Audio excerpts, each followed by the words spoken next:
Hello, everyone, and welcome to the Restore Black podcast, a beacon of hope.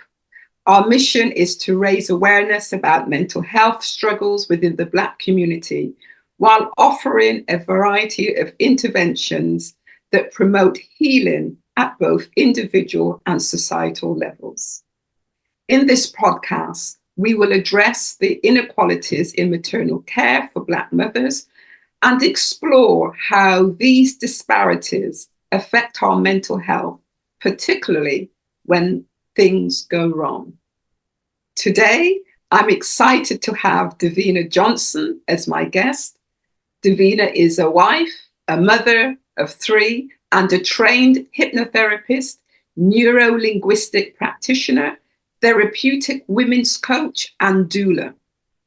She is dedicated to supporting women and their families through all stages of motherhood: pre-pregnancy, pregnancy, labor, birth, postpartum. In our conversation today, Divina will be sharing her own trauma during childbirth and how she is using her experience to help other mothers during their pregnancies and to navigate similar challenges. So, Divina, I want to give you a very warm welcome to my podcast today. Thank you for having me, and thank you for a lovely introduction. You're more than welcome, and it's really good to meet with you. And I first want to say thank you so much for agreeing and answering my call when I sent you the email. You were so gracious in coming forward straight away and agreeing to this. So I want to thank you for that. Yeah, and I just love what you're doing. So yeah. Okay, thank you. So let's start. What I always like to start with is asking some background about the individual. If you were a client, I'll be asking you, tell me something about your family history, you know, growing up, mother, father, siblings, and so forth. So let's start from there. Yeah. So my mum and dad were from Jamaica. I have a sister. I guess you would call her a half sister, but I don't. We have different dads, but we grew up together. So I have a sister, and yeah, I would say it was pretty normal. Yeah. I would say nothing. It was. We lived in the same house for a long time. I think we moved to another house. I might have been maybe 10. Yeah, maybe 10, and then we stayed in that house until I moved out when I was 18. My dad still lives in that house.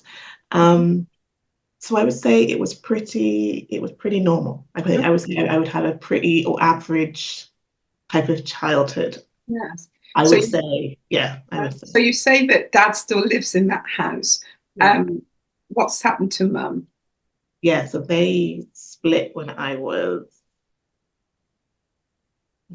18, I think. Yeah. When I was 18. Wow. So yeah, it was I would say like a normal childhood kind of growing up, but then there's lots of things that happen, I guess, between your parents that you don't see as a child. Okay. I would say. Are you saying the difficulties that led, or the challenges that led to their separation and divorce, was that kept from you in the home growing up?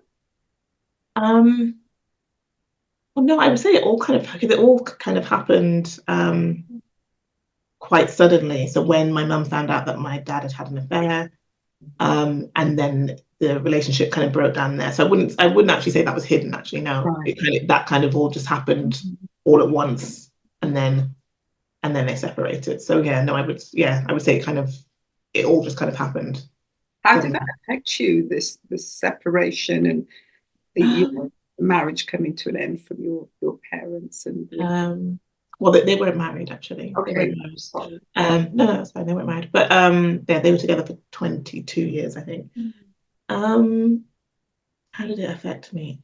I think I was sad that happened to my mum. like that had happened to my mom. Mm. How it affected me, like our relationship, I would say that me and my dad didn't have the kind of the closest relationship. So it didn't really affect our relationship, I would say, because we weren't that close. Yes, okay. Growing up anyway. Like I did a lot with my mum. Like I do a lot of things with my mum. We were the ones, we would go out, we had kind of had a closer relationship. So when it happened, it was kind of more like I was sad that my mum had to have gone through that. But I understood why she wouldn't want to be with him anymore. Yeah, the reasons around it. And so were you close with your sister? Well, we have a 11-year age gap. Okay. So she was actually out of the house for a lot of she'd already moved out by the time while I was growing up. So I don't have many memories of her in the house. I think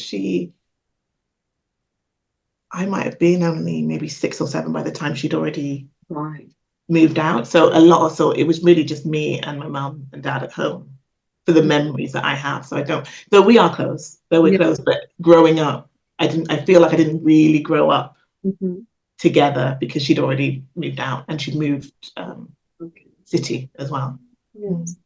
So tell me a bit more of your later life then, teenage years going on and working and I know you're married. And so tell me a bit about leading up to the marriage and everything. Yeah. So then I moved out about 18 and I moved to Birmingham. Mid-20s.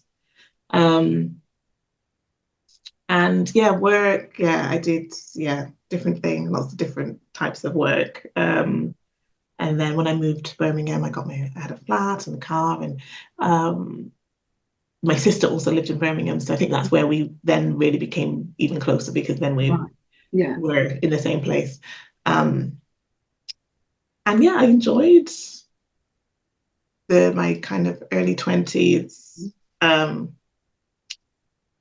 partying. I kind of enjoyed that. And then I'd probably say late 20s, I kind of had a time of like, is this it? Like, or like, is this what life, is this everything of life? Because it would kind of, I think I was probably at a time when I started to kind of search for more. Like, is there anything else in life? Or is it just work and paying bills? Is that all there is?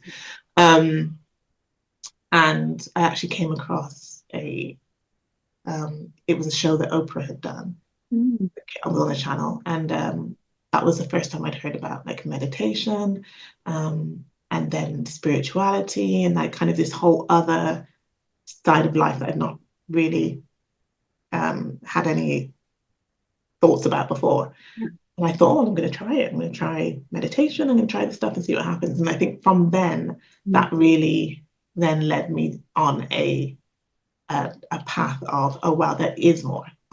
There is something else. There is other things out there.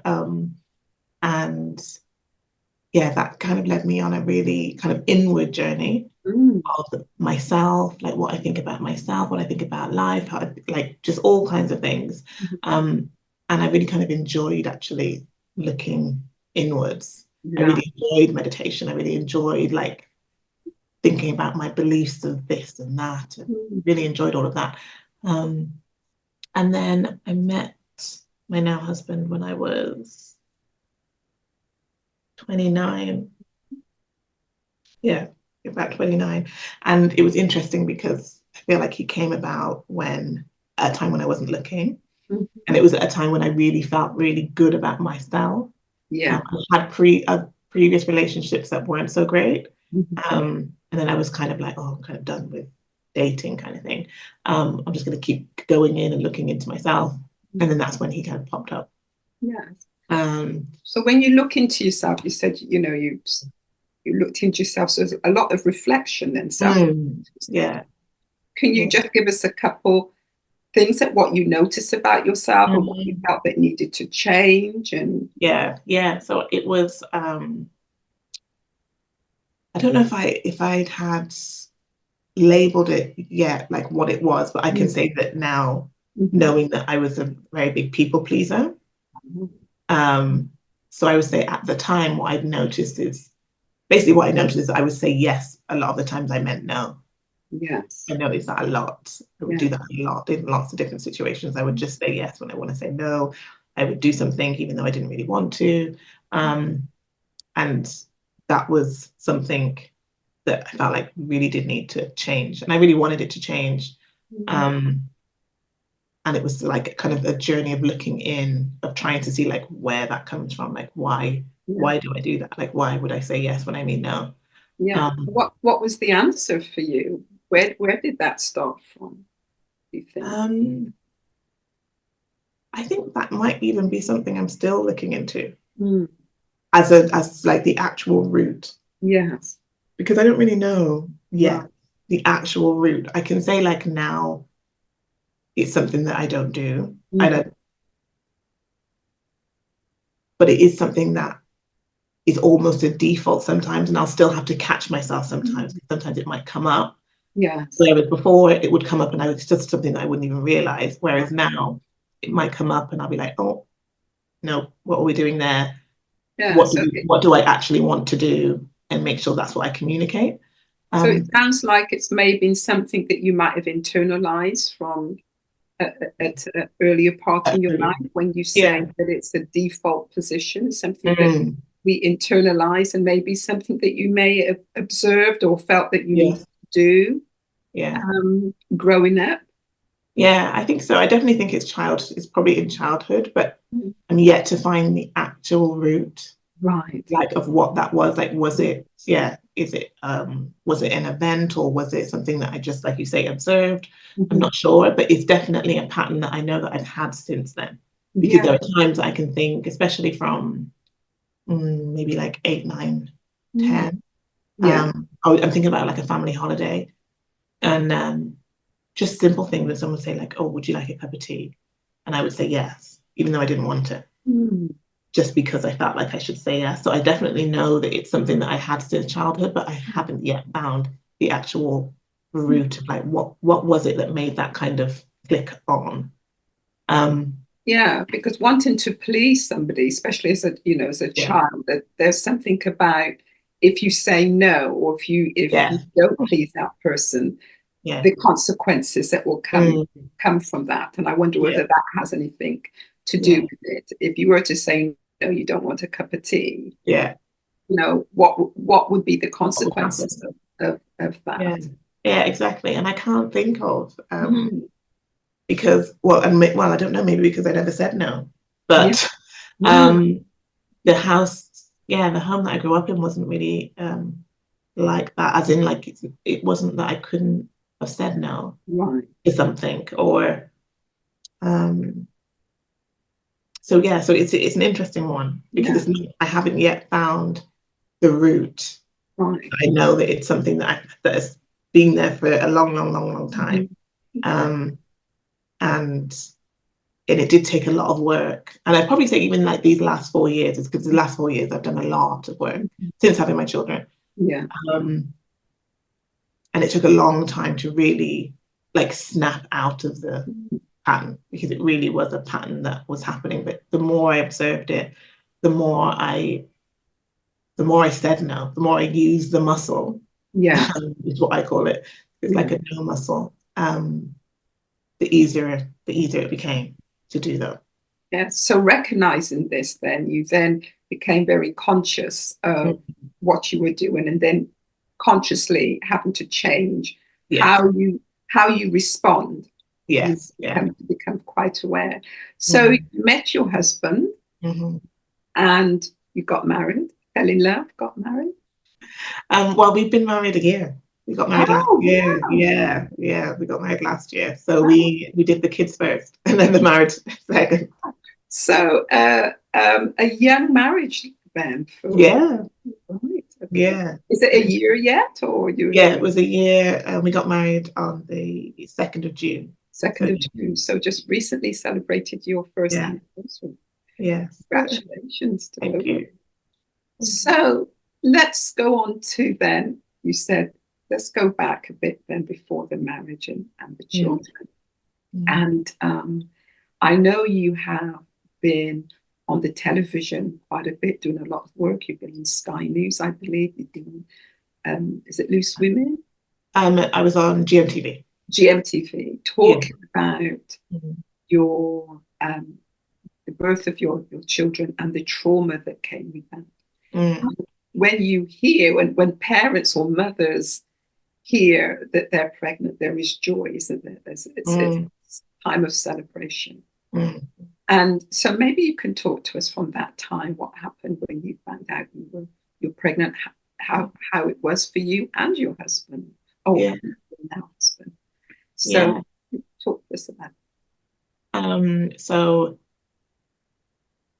we decided that we wanted to have children. And it's interesting actually, because I've never had a I guess a yearning for children. I always thought that I would like them, like that would be nice, but I never like, oh, I really, really like want to have children. I've never had that. And so, but my husband did have that. He was very much like, I really want to have children. And so when we spoke about it, he's like, I really want to have children. And I was like, okay, like, yeah, like, I don't see any reason, like, why not? I'm going to be 30. So yeah, like, why not? And then we got pregnant, like, within the next month. And I just couldn't believe it. Like, I was in shock when I took the test. It was, because I just thought, well, because I'd not been pregnant before, I'd not tried to be pregnant before. And so I just assumed, it would take a while to do that, to become pregnant.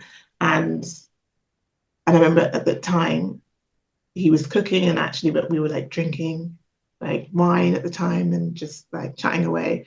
And then he's like, oh, you should just take a test. Because I'd bought one, and I was like, oh, we don't need to take it yet. It's like, it's not going to happen like yet. And then I thought, oh, okay. So kind of just like as a joke, I just took it as a joke, thinking, oh, well, we'll just do it now. And I literally just took the test and then just like left it on the side and carried on in the kitchen cooking, and just because I just didn't think it's not going to say anything, because we've only just started trying. So he was really eager. Oh yeah, he was. Yeah, he was eager. He was eager.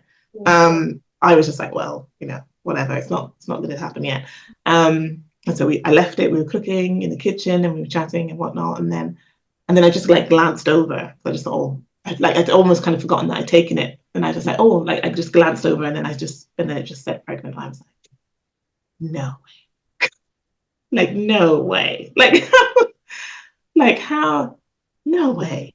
And I just kept staring. I was in really shock, and he was completely elated. He was literally just jumping and bouncing from wall to wall. He was so excited.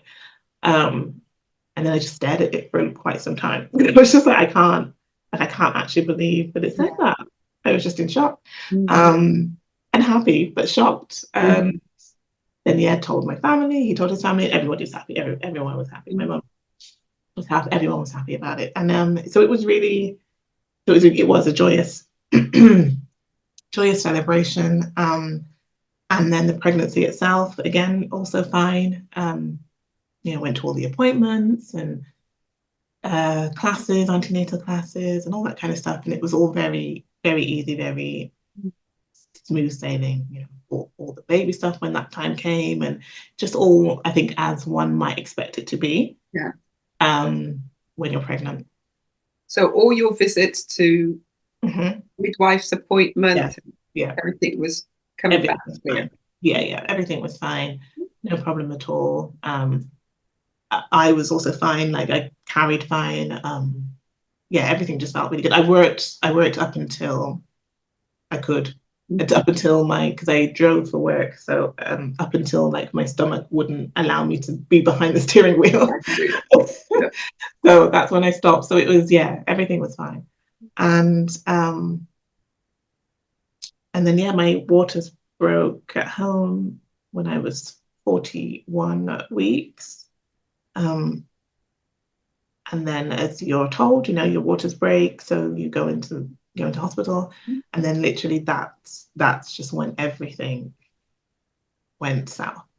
That was literally as I entered the hospital, everything just went bad.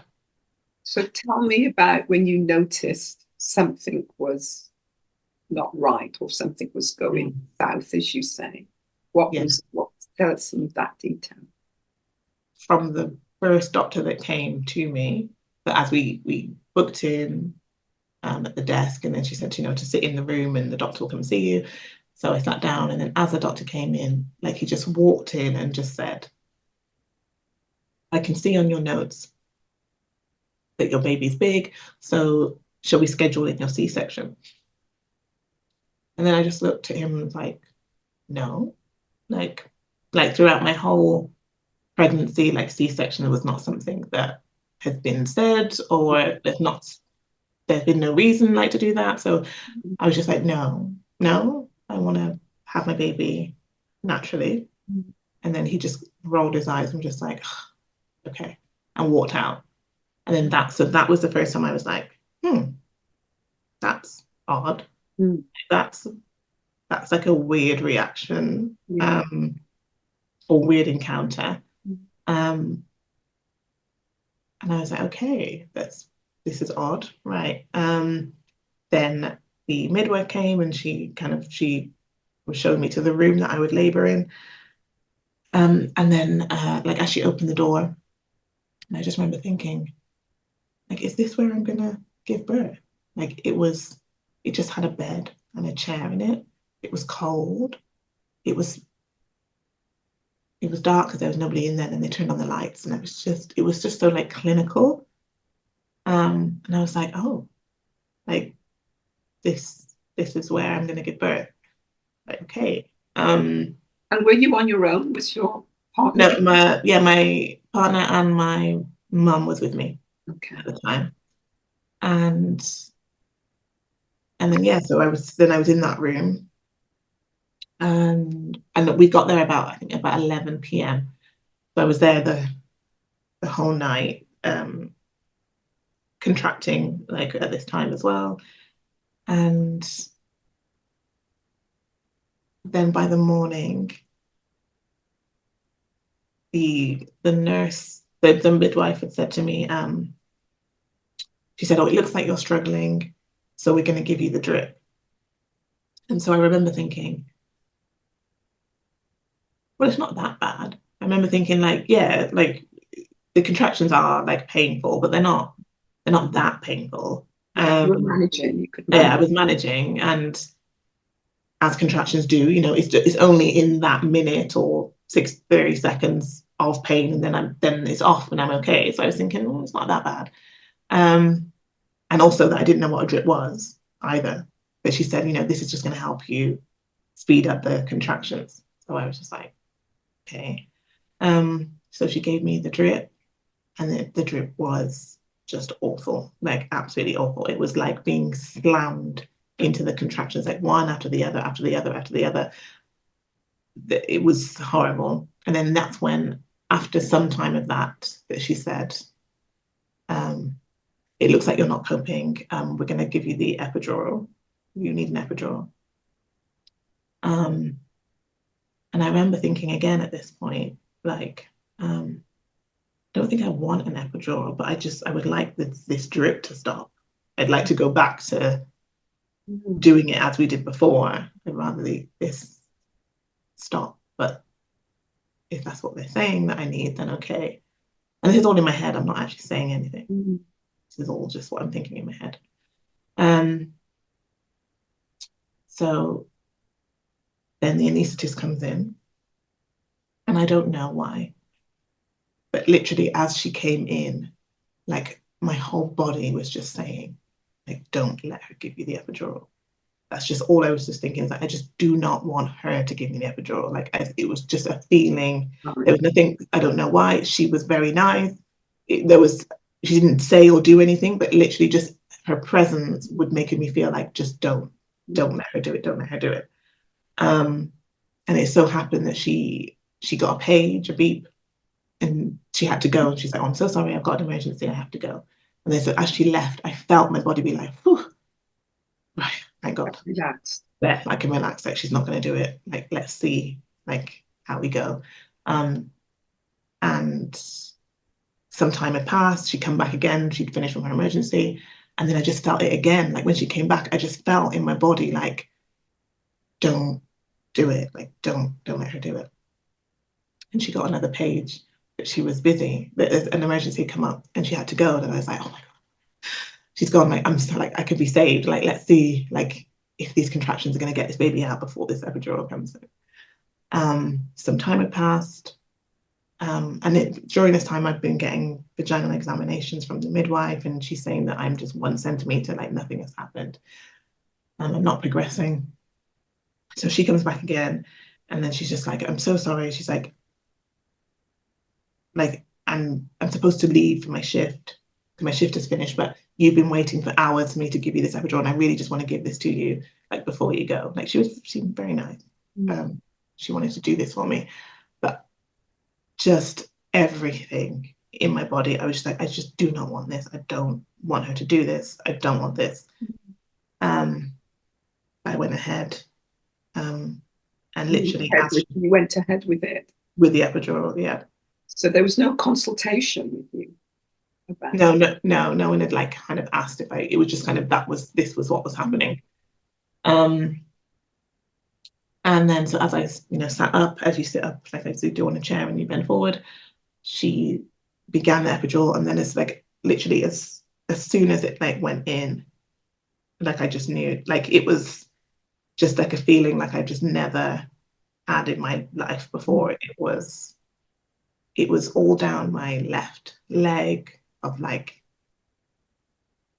just like fire is all I can explain. It was like a fire had happened, like, in my body. And then as she'd done it, I kind of fell to the side. And I just remember thinking to myself, oh, this is what it's like to be tortured. Like, these were, like, the thoughts that was in my head. I was like, oh, like, this is how they torture people. And I was like, oh, like, this is how I'm going to die then. This is how I'll die. And I can remember, like, looking at myself. So I could, like, I was an out of body experience. And I remember seeing myself, like, in the fetal position. And I was like, oh, like, this is how I'll die. I'll die like this. And there were I wasn't screaming. There were no words, because I couldn't. It was just a pain of, like, I also remember thinking, like, oh, it's like if a knife was on fire and then you stabbed somebody with that. Like, that was the feeling that I'd had all in my body. And I was paralyzed. I couldn't move. So I couldn't speak. I remember seeing the tears, but there was no sound. And I could just notice, like, in the peripheral, like, my husband just going crazy. Like, he was just shouting, screaming, like, just, so something was happening there. And then at the foot of the bed, I remember the midwife saying, I've been a midwife for 35 years and I've never seen anyone react this way to an epidural. Like, I think you should take it out. And then I remember the anaesthetist then, like, laughing at me, saying, like, oh, people don't normally act that way when I give them an epidural. And I just couldn't do anything. I was just in this kind of frozen state. It's paralyzed state. Yeah, I was just in a paralyzed state. And then I just remember her walking around, and then she did remove the epidural, and literally as soon as she took it out, it all stopped. Like, all the pain, everything had just stopped. And it was like, it was like a comeback into myself. And in hindsight, I now know that she'd hit a nerve, and that was the reason that this had happened. But at the time, I didn't know what was going on. Let me just stop you there a minute, Divina. A couple of things. First of all, to just check in with you, because, recounting that part of your story. Just want to check in to see how you're feeling, checking with your breathing and how you're feeling in your body at this time? Yeah, my body feels okay. What I still always notice is just my throat when I tell that part of the story. Yes. And I think that's just because I couldn't speak at the time either. Yes. So my throat always feels funny when I have to tell that part of the story. And that's really interesting. You made that link about the throat not being able to use your voice. Yeah. And I'm thinking back to what you said earlier when we started about this person, who would, and before your reflection and looking into yourself, you was a people pleaser. So you would say yes when you meant no, or no when you meant yes. Yeah. And here you are in the hospital, not being consulted, first of all, being told you're going to have a C-section. And that wasn't even talked about before. And then you're going to be given an epidural without being consulted. And you were saying within yourself that you didn't want it. And there was those times when she had an emergency, so she had to leave. But still, there was something about you not being able to use your voice to say that you didn't want an epidural. And then when you were given one, the voice shuts down. So there's something about the voice, isn't there? Not being able to use it, and how it just shows itself in this, which is the start of the trauma. This is what you're experiencing already. The start of the trauma. You're in trauma. Yeah, absolutely. There's definitely a pattern of not being able to use my voice. And in the work that I do now and with other women, like it's a pattern. Yes. A lot of women not being able to say what you want or don't want, or just explain, communicate yourself. So then when the epidural was taken out, at this time the new anaesthetist on shift had come in, so they were now deliberating about what just happened. And so the new anaesthetist was like, okay, like I'll try. And then I was like, no. Everybody, well, my husband, my mom, everyone was just like, no, like no, we like, after what's just happened, like, no, we're not doing that. We need a break. And he was like, that's fine. So it was probably a couple of hours went by. I'm still on the drip. I'm no further dilated. And so he says, I really think that this will help you. I'll make sure that I, do my best, to make sure that what happened doesn't happen again, basically.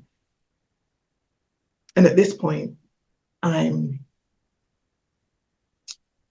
don't know if I'm even feel like I'm even there now, like in myself now. It just feels like, I guess it's the shock, but yeah, I just don't feel like I have any control now over what's happening at all. So now it just feels like, what's the point of even trying to say anything? Like, now I just want it to be over. Now it's just like, just do whatever you have to do to just make this be over, because I just want this to be over. So he now begins to do the epidural. And then the same thing happens. So he puts it in, and I just get this shock down my left leg. I'm also contracting still at this time as well. So he's trying to do this in between a contraction. So I'm contracting, then when I stop contracting, then he goes and tries to do it. I think he tried maybe 2 or 3 times, and then because I'm contracting, because I'm having this shock, this pain now happening, I'm now being held down by the doctor and the midwife on my arms. So on my shoulders, I'm being held down. He's behind trying to get it in. And I think like on the 3rd time, he got it in. And then as epidural does, it worked. And then like all the pain had gone, everything had gone. everything stopped. It worked. I couldn't feel anything. And I remember, I don't know, she didn't know this. My mum told me this afterwards. She didn't tell me at the time, but my mum and my sister, they were in the corridor, and they said that like they couldn't come in. They said because they could just hear me screaming from down the corridor, and they just couldn't. They felt like they just couldn't come in. And then I was on the epidural, not feeling anything anymore, but still nothing had progressed. So this whole situation had lasted about 36 hours. So at 36 hours, they said, nothing's happening. I think you'll need a C-section. And at this point, I'm just like, yeah, like just do whatever it takes to just get me out of here, like this whole situation. So I signed the papers to have a C-section. And then they get rolled away to have a C-section. And then when you're in the theatre, and then I've not had an operation or a C-section before, and I think this is my first baby.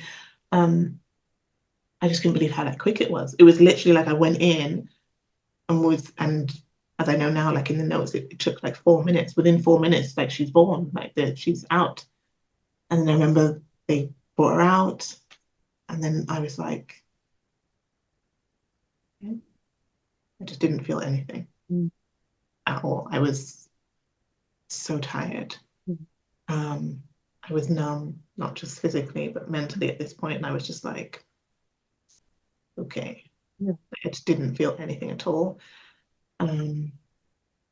It's almost like a shutdown of your emotion. Yeah. Everything was completely shut down. Then she's fine. They sew you up, and then you go to recovery. And then I just remember being in recovery, and the midwife pulled down my gown and then shoved my breast in her mouth and was like, your baby hasn't eaten for hours, like you need to start breastfeeding now. And I just remember thinking, does anyone see me, me? Yeah. Does anyone remember what I just went through? Yeah. When I thought, just today I thought I was gonna die. Twice. And then so once that happens, then you get wheeled to postnatal ward. And then I was on the ward, and then my family's there at the ward. And so obviously everybody's really happy because the baby's here now. So, everyone's really happy, looking at her oh, she's so cute, she's so big.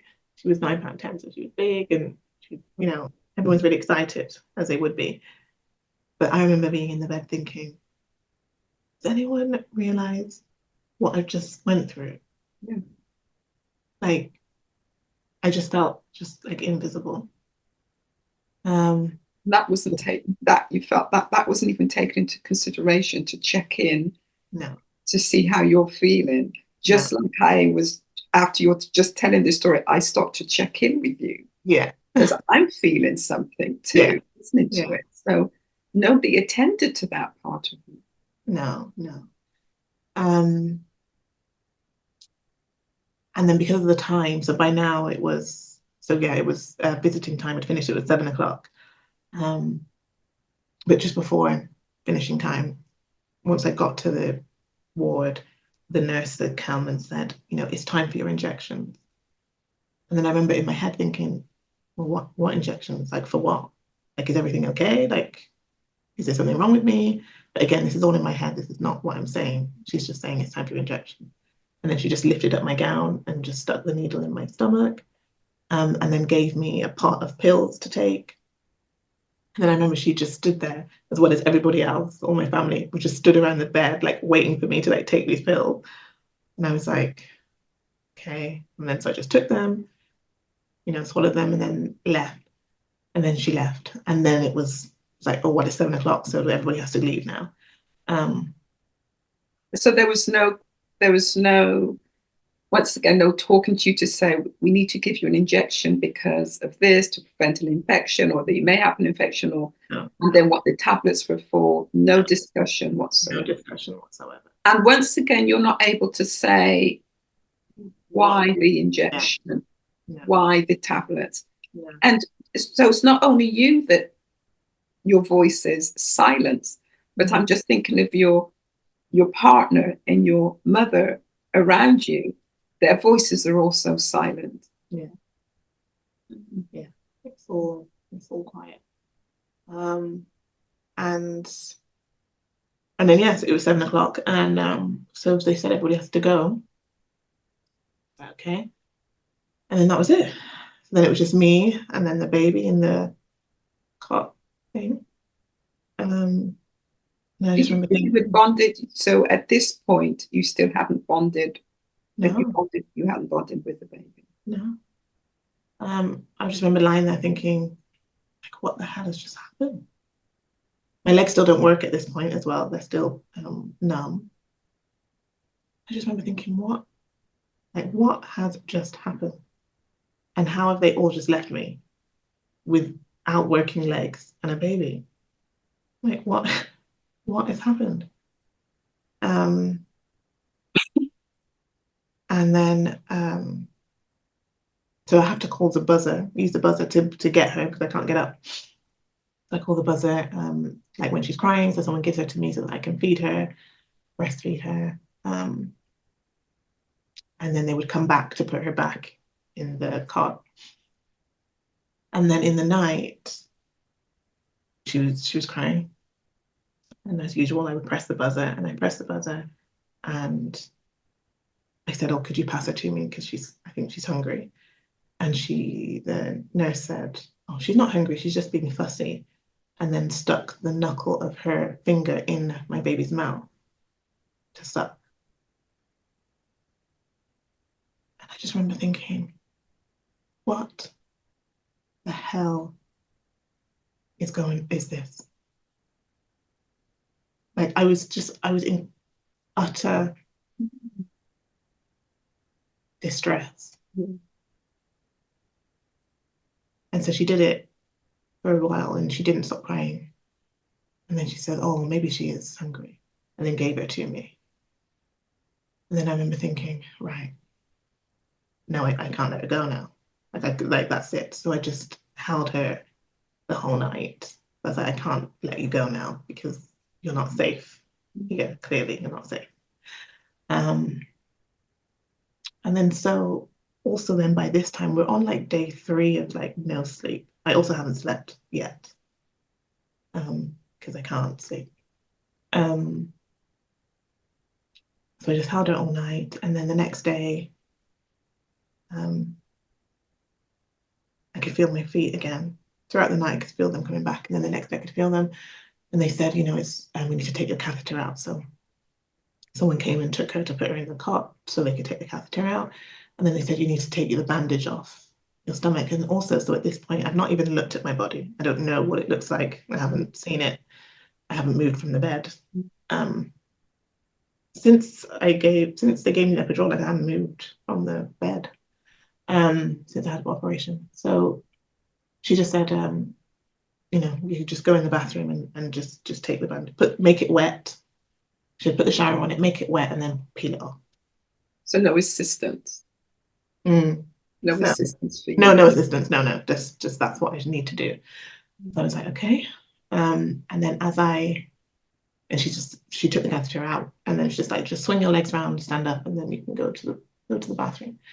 And then so as I did that, I swung my legs around, and then as I stood up, it was just like whoosh of blood just everywhere. And so I screamed. Like, I thought like all of my insides have just fallen out of my body. And the nurse just said, "Oh, don't worry, that's normal. Just go and have your shower." I remember thinking again, like, why is no one talking to me? Like, why would no one tell me? Like, why wouldn't you tell me that that's what's going to happen when I get up? Because I just thought, once again, for the 3rd time, that I'm about to die. Like, I just thought everything had come out. Like, I've not done this before. I've never, like, why is no one saying anything, like letting me know? again, this is all in my head. It's not what I'm saying out loud. And so I was just like, okay. So then I just shuffled because I could hardly walk. You just had an operation. Let me stop there again, because I'm, hearing your voice is in your head constantly.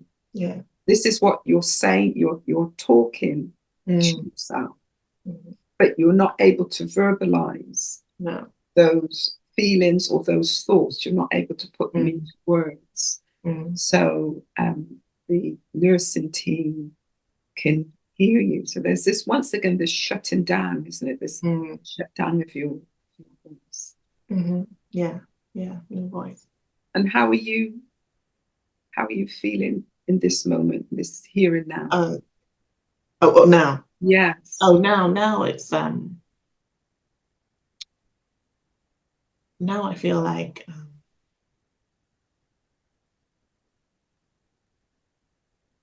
for myself, I feel like I feel okay. What I think now when I tell these stories is because of all the other women that I've worked with that have the same story. I feel sad thinking about, like, right now as we speak, it's happening. Yes. Like, this is happening right now. Yeah. That another woman will be going through this, not being spoken to, not being communicated with, thinking that she's about to die, and no one caring for her feelings whatsoever. That makes me feel sad. And then so as I shuffled to the bathroom, I turned on the shower, as she said, and I put the shower over the bandage, made it wet. And then as I went to peel it off, it hurt. And like, I've never had a panic attack before, but that's what I think I had. So I literally just started screaming. I started shaking. I was like, I'd lost control of all of myself. And so I pulled the red cord for someone to come. And I'd locked the door, obviously, because it's a bathroom. And I heard someone knocking, saying, like, you have to open the door to let me in so that I can get in. You have to open the door. And so I managed to open the door and let her in. And I couldn't speak. I wanted to say what was happening, but it was no words were actually coming out. It was just sounds of screaming. Like, I couldn't get words out. And then so she just kind of looked at me and she was like, oh. And then she just got the bandage and just ripped it off. I'm just there. I'm naked. She rips it off. And then she said, just shower and then go to the bed. And then she left, and I just remember just crying and thinking, how do I get out of here? Like, I have to get out of here. Like, this is an actual nightmare. Like, how do I get myself out of this place? Like, I just felt like nothing. Like, I just didn't mean anything to these people. Like, nothing. So I showered, went back to the bed, and then, family came and whatnot. And then I think it was the next day, I think I had to stay again because I think maybe my scar hadn't quite healed the way that they wanted it to by then. So I had to stay one more night. Did you communicate what you were feeling to your partner, to your family? No, nothing to anyone. Nothing. You said that you didn't say anything to your partner. Didn't say anything.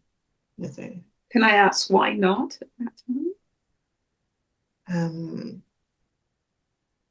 I think I was still in like a shock state. I was in a survival state. And I just thought, all my focus was just like, how do I get out of this hospital? I just didn't. I don't think it even occurred to me to tell them what happened or how I was feeling. I think I just wanted them to think that I was okay so that I could get out. I think that was it. And then the next day then it was the next day that I left. I got to leave. And and then I was home. And then it just continued. Continued in what way? So I think I thought it would be better, like things will start to get better as now that I'm out of the hospital, I'm away from the devils that are in the hospital. But then I came home and my scar hurt so much. It got infected. I had to keep going back to the hospital, the doctors, to get different painkillers, and it was just hard. I couldn't really get up and move around the way I wanted to. I was just in pain a lot of the time because I wanted to breastfeed. And the painkillers they give you travel through your breast milk to the baby. I couldn't always take the pill, so I had to take them at a certain time. So I would just be in pain in the day because I'd want to breastfeed. I couldn't take the pills until like some kind of in the night, and it was just difficult. It was just all very, very difficult in those first few months. And I would say it probably I didn't feel like my head was above water until probably a year. So let me ask you about how, first of all, the bonding with your daughter. Did that come? When did it come for you? That was like a year. It took a year I think that took a year to bond. To bond. And talk to me about the mental impact for you.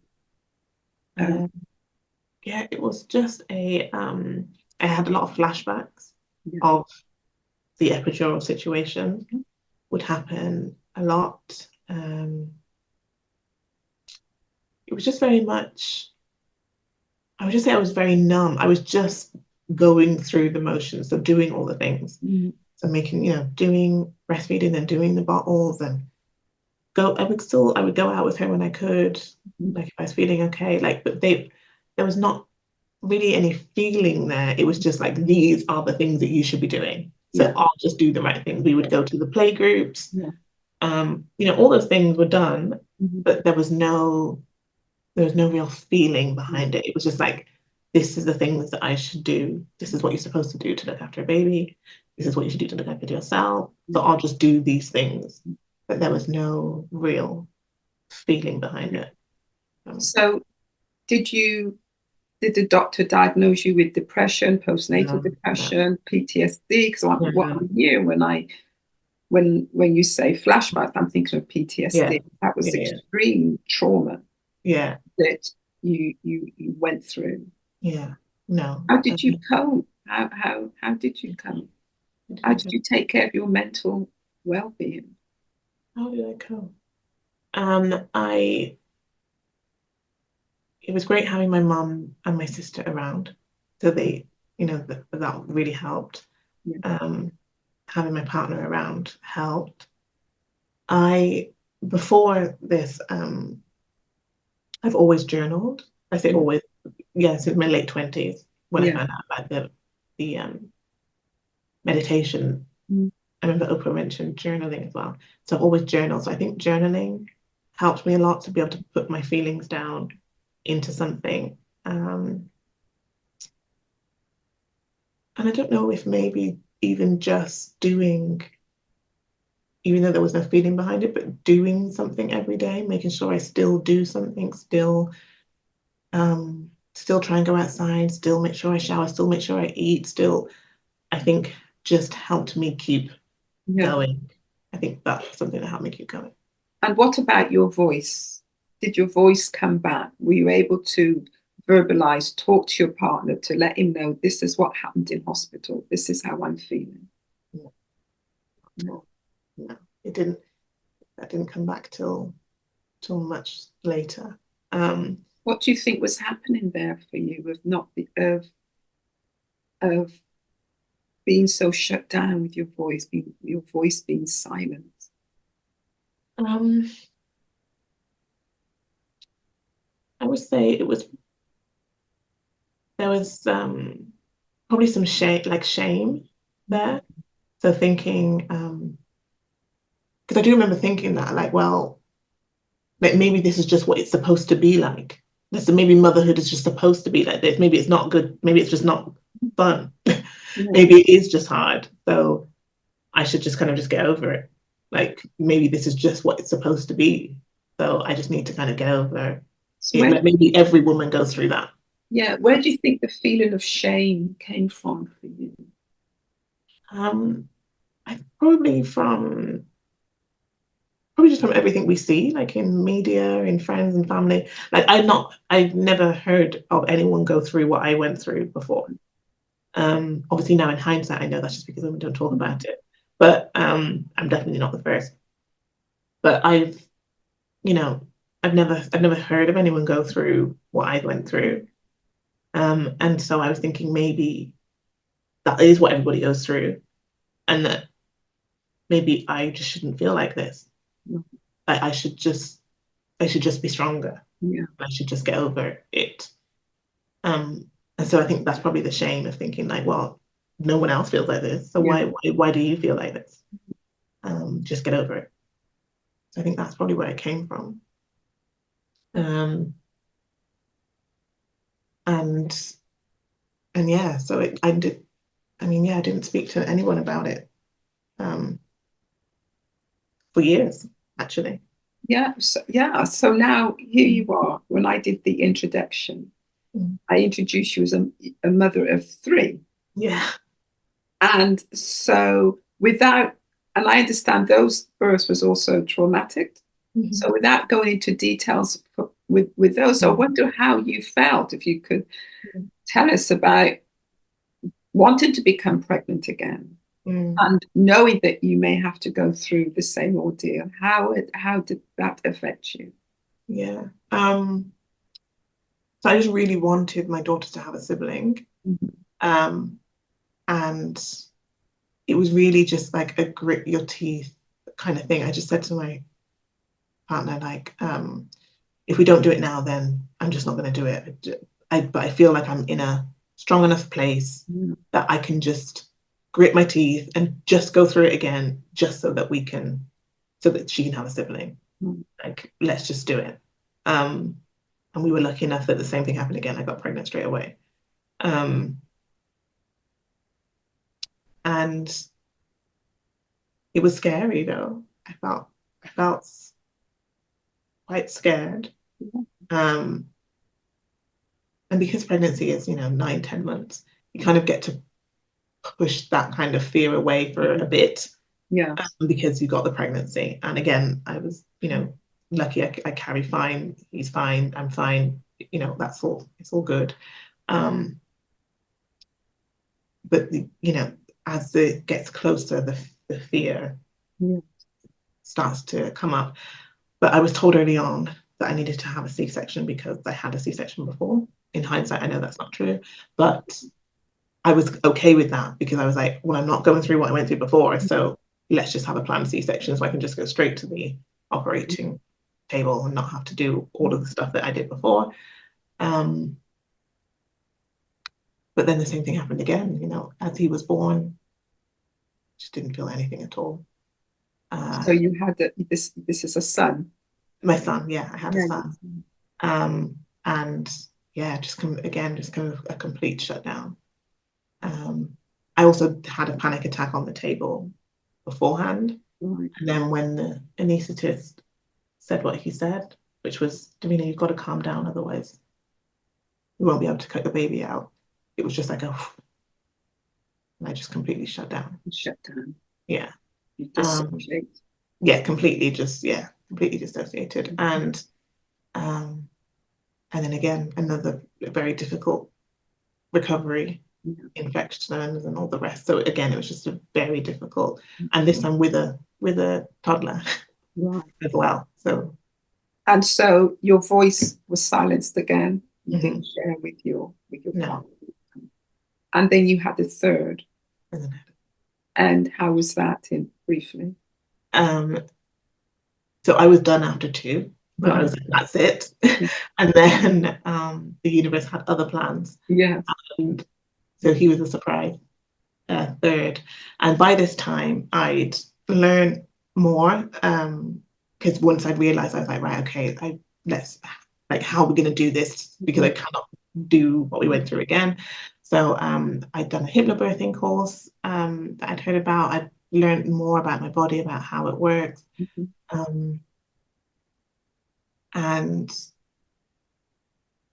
so I thought that it would be different, which it was. I would say, like, having a C-section, it was, but that part of it was different. But what I hadn't prepared myself enough for was the medical system and what that was going to be like to navigate within this new mindset of, because I didn't want to have a C-section. I wanted to have a VBAC, a vaginal birth after cesarean. I didn't want like an induction or I just didn't want anything like that, because and I mean, it was just a battle, like an absolute battle. And it was also just at the end of COVID times, so my partner wasn't allowed to be with me, and all of that I hadn't prepared for, and it ended that I had another C-section. The difference with this one is that when he was born, I felt something this time, because of some of the hypnobirthing work that I'd done, and the recovery was much better. But managing the medical system was very difficult. And so you said earlier on that you hadn't told your partner or family member for years of your experience. And I take it now because you're very public about it, and all the work you do with mothers and making sure that it's in the public domain. You're on television talking about it, and you do such good work. So they know now through that, but you've told them before. Yeah. So it was after my third. So after my third, that's when I decided that I wanted to help women who have suffered birth trauma, and so I wrote an article. So that was the first time that I told them like what I was doing, and I was like, there's things in here that I haven't shared with you ever before. And so so I got to share with them what had happened, and they were sad, I guess. It was sad. What's left with me is wondering how your partner, who loves you, would have felt not being able to help keep you safe, that he wasn't privy or knew how you were struggling, and wonder how that was for him and for you. And again, so we didn't really talk about it until after the third either, and I guess you'd have to ask him exactly how he felt. One of the things that when we did speak, that I hadn't taken into account, and I just didn't think about at all, was that because he's lost both of his parents around medical negligence. And so in the first birth, like he said, that's all he was thinking about. He was like, oh, well, I'm just going to lose another person due to this medical negligence. And I was just like, wow, like I just hadn't even thought about that. That's something that he would be like experiencing and going through. And that's a good example of how, adverse experiences in our lives can be triggered later on by something else that's happened. So that was a trigger for him. Yeah, it was. Yeah, it was. And also, I just think having the 3 C-sections, having operations, and then having difficult recoveries, that was difficult for him. I think he was very patient and helpful, but I do think he had to keep a lot of his feelings to himself. Yeah, because there just wasn't any room for him to share it, because mine was just so much. So it was difficult, I'm sure, difficult for him. Can I ask you something, going back to how we started earlier on, when you mentioned about saying yes to everything, that, this this person willing to please and just wanting to please, and also not you have the voice in your head, but not being able to verbalize. And I'm wondering, growing up as a child, were you able to verbalize your feelings? Did you say how you were feeling? So I think so with my mom, I would talk about stuff. But I also know that, like, I even just the other day, actually, we were talking about it. So I was talking about my daughter, and I said to my mom, "Was I ever like that?" My daughter was being sassy. I was like, "Was I ever like that?" And she said no. She's like, "But you know," she's like, "I never had any problems with you." She said, "You never did anything. Like," she said, you just never had any issues with you whatsoever." And I do remember that narrative growing up. So I don't know, maybe even if it's that because I had a narrative of being so good and like no issues, that even if I had an issue, I wouldn't want to bring it up because I wouldn't want to not be that girl that is so great, you know? So maybe that could be a link to the consequences that we thought about earlier on. You know, having that narrative that she's a good girl, and being a good girl meant quiet. Don't disrupt. Don't say anything that's going to upset anyone. So you want to remain a good girl. So maybe that was maybe the consequence of that. Something that you know, probably you could look into more. So let me ask you, how do you take care of your mental health now? Because you know what you've described in for 3 births, we've heard in detail the first birth, and also that's transpired in the other 2 births. That's what you call you painted a very good picture of trauma and PTSD. And so I'm wondering how you manage now your mental health. So I still journal. I like to journal every day. I like to meditate as much as I can. It's not always every day, but as much as I can. Being outside every day if I can, walking, grounding myself in the earth, like feet on the ground. Somatics, I love. So I just like dancing, movement. And that's really interesting, because to get the body to move, which you can control, that's very helpful in trauma, especially when I listen to you about the trauma that gets trapped in the body, where you just go into yourself. And so being able to through movement move your body through dance.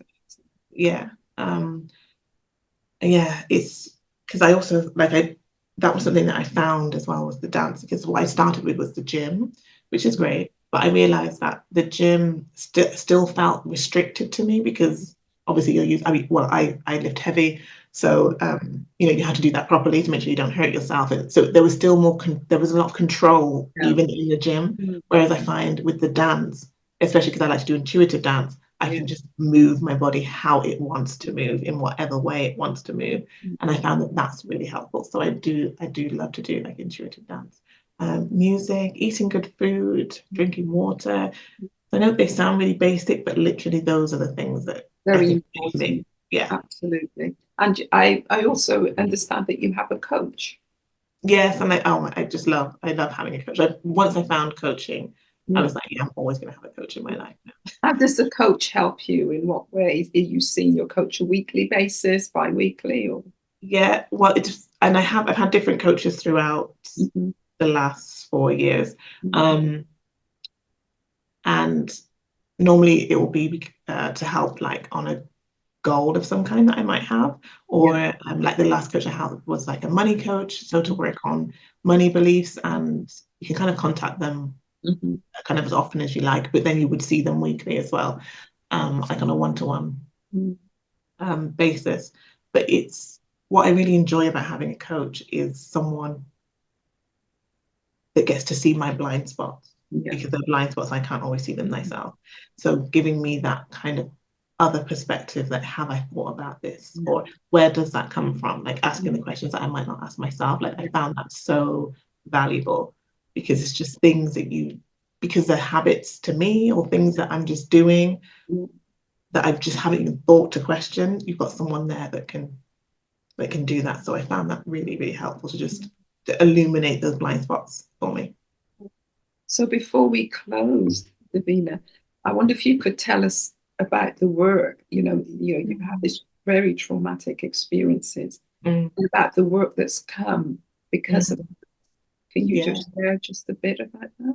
Yeah, so I help women who have had traumatic births to really get their life back. That's my main work. I believe that there is growth in the trauma that you've experienced, and that's what it's done for me.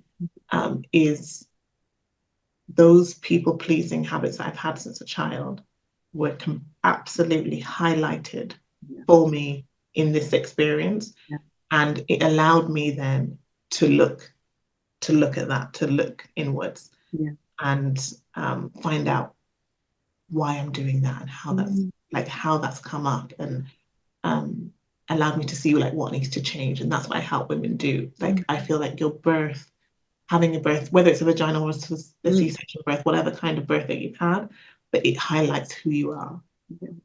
And what's interesting, your voice, you were silent. Okay? So now you use your voice for other women.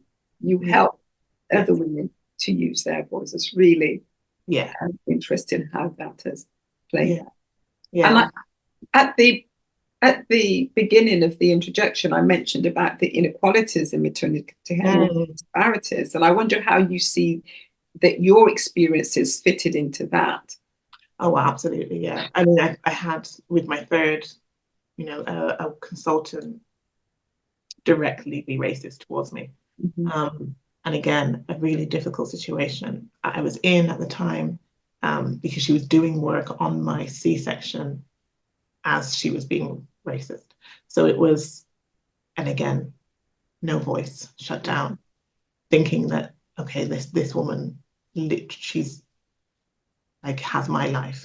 So what am I going to do? Is it something that she was saying? Can you say? Oh, because I had with my third, I had removable stitches in that needed to, normally stitches would dissolve in your body. This time with my third, I had ones that had to be removed afterwards. So she was just kind of ripping them out of my body, and I was just screaming again. It hit me down the corridor. It was really painful. And then she said, I expect your kind to be stronger than this, and continued to rip them out of my body. Your kind meaning black people. Yeah. And we know, even now, we know from the medical books that that they have, that they still believe that a black skin is stronger than a white person's skin. And we know that there are medical doctors out there today that still believe that that's true, something that's true. And also with recent studies, I know there was a time, I think it was the 2018 report, about 5 times more black women are 5 times more to suffer birth trauma than their white women, and now it's 4 times more, I think. But it's just a slight difference. So the disparities still, and the inequalities are still going on. Yeah, and that difference, that 4, now that it's 4 instead of 5, is only because of white mortality went up. Right. So I always like people to know that it's not because anything different has happened in the system that they fixed anything. No, it's just the fact that white mortality has gone up. So now the figure is 4. Right. So nothing has happened. Nothing has changed to help black and brown people in the system. And it's not just likely to suffer birth trauma, it's likely to die. 4 times likely to die than their white counterparts. Right, 4 times more likely to die, and also not just the mothers, but also the death of the babies too, is quite high. It is, yeah. Especially within the first 6 weeks. So you're helping to highlight all the disparities that's going on. Because it's it's been quiet, and I know from the work that I've done and speaking out about what's happened to me, it's allowed women to come to tell their story, because again, there is a guilt and a shame that women carry when they've experienced these things, because they feel like it's their fault. They feel like they should have advocated for themselves. I should have done something. I should have said something. What I help women to understand is that these are habits and patterns that you've had for a long time. We have, as a society, we've been brought up to believe that there is a hierarchy of power, that the medicals are higher than you. So you just do as they say. We go to school, you do as your teacher says. You're at work, you do what your boss, like this is a structure. And what I help them to do is understand their own power that they have inside of them, and how to use your own voice. And how to heal any of those wounds that you might have had growing up to make you feel that you can't use your voice. And talking about using your own voice, have you, how do I say this? Had you written to the hospital to share what you had gone through, complained? After my third, I did. I wrote a complaint, and what came back was kind of just like, basically, what is just your word against theirs. And so being dismissed. Just being dismissed. And I do always encourage women, if they feel like they've got there's the strength to write in and write a complaint about what happened, because otherwise they can always just say that they didn't know because you didn't write them. However, I don't hang my hat on that, because for me, I believe that the real change happens is in the woman. Because the more of us who know our power, who understand how birth works, understand how your body works, understand how the medical system works, like, that's where the change is. I don't feel like the actual change can be made inside that institution, because it's also, we have to remember that birth is the highest profit for hospital. So interventions, medical interventions, that all helps the hospital make money. So your how you want to birth isn't what's most important to them. So to me, where the change happens is empowering the woman and her family, her partner and her family, to have the birth that you want. So that's where I spend my time. I was open to read something, but regarding the report that was out showing, the report by the Embrace UK, showed that babies of Black or Black British ethnicity were at 124% increased risk of stillbirth, and 43% increased risk of neonatal mortality compared with babies of white ethnicity.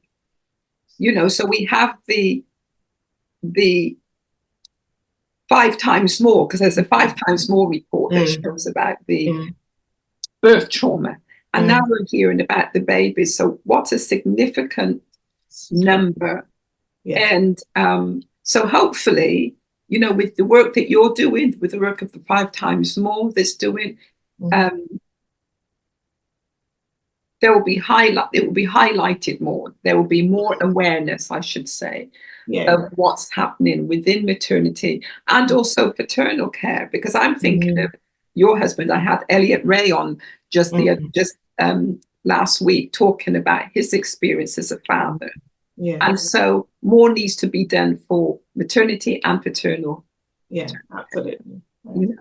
So at this time, I want to thank you so much for enlightening me And I wonder if there's anything you'd like to add before we say goodbye.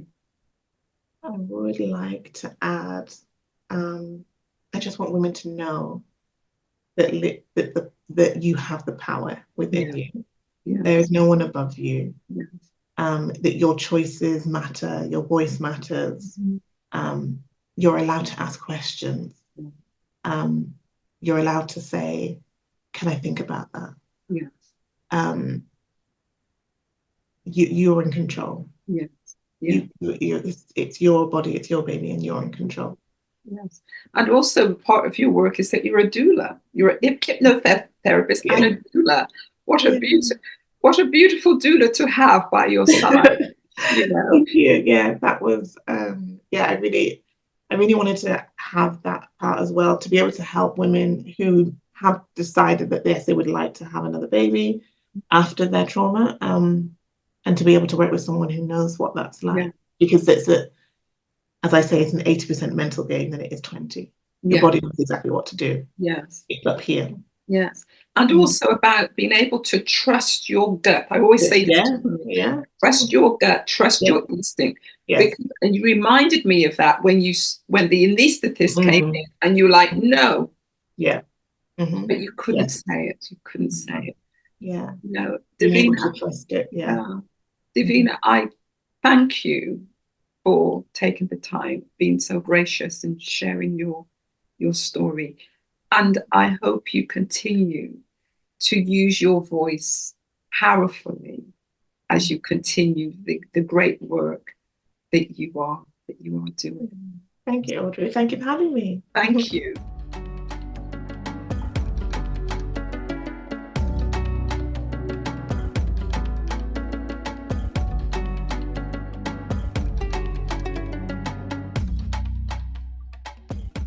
Hello.